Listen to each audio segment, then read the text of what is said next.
تمخض الجبل فأنجب فأرا. ده ملخص البيان اللي طلع بيه اتحاد الكوسة النهارده، واللي مفاده إقالة روي فيتوريا.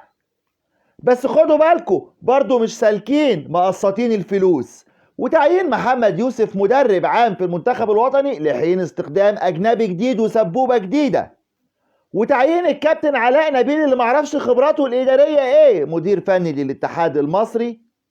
بيان في منتهى الغرابة محلش أي حاجة من مشاكلنا. اتحاد الكوسة بقيادة خيال المآتة جمال علام والكابتن حازم إمام اللي كرهنا للأسف في كل عيلة إمام طلعوا لنا بالبيان التالي: قرر اتحاد الكرة المصري إقالة الفاشل البرتغالي روي فيتوريا بعد ما خرج بمنتخب مصر في واحدة من أسوأ بطولات إفريقيا من دور ال16.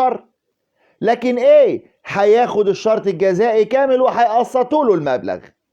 وخليكم فاكرين احنا قلنا لكم ان احنا جالنا 800 ألف دولار هي جايزة خروجنا من دور ال16، راحوا فين؟ الله أعلم. عشان ينيمونا هيعينونا محمد يوسف الراجل النضيف مدرب عام للمنتخب الوطني.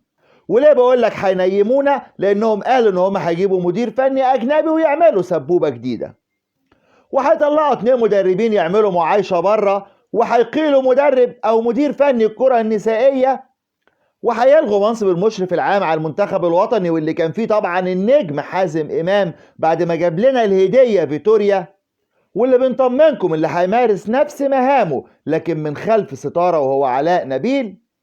واللي قدامنا ده أحد المرشحين إنه يجي المنتخب الوطني، طبعا بعد ما اتحاد الكوسة يظبط السبوبة لأن مرتبه تقيل. مسكنات وقرارات ضعيفة كان ممكن تلخصه في كلام ده في كلمتين: استقالة اتحاد الكورة.